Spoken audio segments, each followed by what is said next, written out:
Kurt Münzer, occasionally publishing under the pseudonym Georg Fink, was a German writer, born in the Polish city of Gliwice in 1879 as the son of Moritz Münzer, an Orthodox Jewish businessman, and Clara Löwison. The family moved to Berlin in 1887, allowing Münzer to study law there after graduation. Unable to serve actively during World War I, he was employed in producing war propaganda. He wrote more than 20 books, including novels and plays, being forced to emigrate from Germany in 1933, moving to Switzerland and dying there in Zurich in 1944. He is far more well known today for his novel Phantom, the story of an artist's love for a strange chimeric being who sometimes changes their apparent gender, and who may have come from a painting, culminating in various acts of debauchery and murder.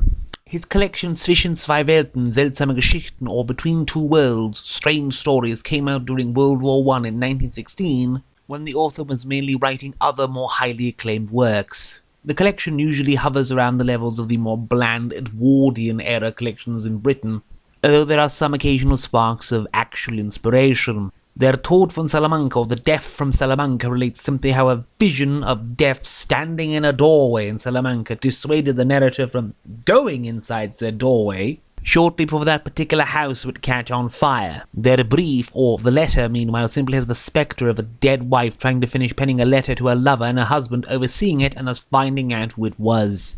Der Werwolf, whose English translation I don't think it is necessary for me to provide, is one of the two stories in this collection which, during reading, had me take on a bit of a condescending tone, my immediate reaction being something akin to, "Oh, honey, you're trying, aren't you?"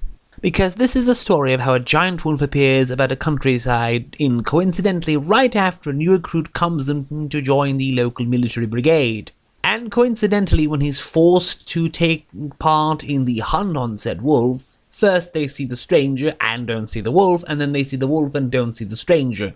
And then after they shoot the wolf and gets away, the stranger comes back to the inn the next day and just so happens to be injured. Honestly, there were times when reading when I wanted to slap the characters for being so thick.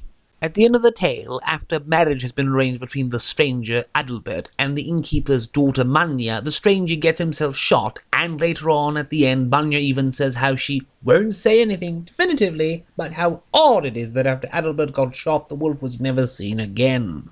Oh dear, Kurt, did you mean that to be some sort of a revelation? Das Lächeln der Toten, or The Smile of the Dead, is another toothless Edwardian affair. 3 people fall in love with the same deathly sick girl who promises to show who she has picked, via silently smiling at them as they pass beneath her window, and wouldn't you know it, the narrator sees just this even though she's already dead. Gasp, shock, and horror and all that. This is also one of several stories in this collection forced into the framing device of a group of people sitting about talking about the supernatural. Der Mann mit der Puppe, or The Man with the Puppet, is one of the standouts in this collection. You have a man who wanders into a strange unmarked tent at a carnival and sees a shady man abusing a child who he says is a doll he can force to act like a living girl. The narrator seems on the fence and overall comes to believe it was in fact a real girl. And the sensational and grisly headlines the newspapers in the following days eventually prove him right. Der Ausflug der Gioconda, or The Journey of the Gioconda, is also really interesting as it is a fantastical narrative built around the famous theft of the Mona Lisa in 1911 conducted by Vincenzo Perugia. It focuses on a man who falls in love with the Mona Lisa and then thinks the woman he meets after the painting's mysterious disappearance must be her taking on human form, so he takes her in as a lover and she wastes his money and cheats on him endlessly. Der andere / the other one has a short-sighted professor who leads a boring life meet a fascinating young man who seems to come straight out of the full-size picture ad glued to a wall, and the two of them just talk a bit in a cafe. Die letzte Maske / The Last Mask is another rather subpar story of a husband and wife meeting up at a mask ball and then the husband having a ghost vision of his wife after she gets killed in a car crash after she went home early. Finally, Die Verwandlung der Psyche, or The Transformations of Psyche, is the other story in this collection which will make you want to smack the narrator for being an absolute bloody imbecile and not utilizing any of those pattern recognition skills the revolution has furnished us with. In this story, a man falls in love with a terrible shrew of a woman named Psyche who keeps coming back after her death as an animal who always seems to randomly cross his path, and be adopted by the narrator as a pet, and then who proceeds to always kill any future love interest he has, exactly according to the curse Psyche told him as she was dying in the first place.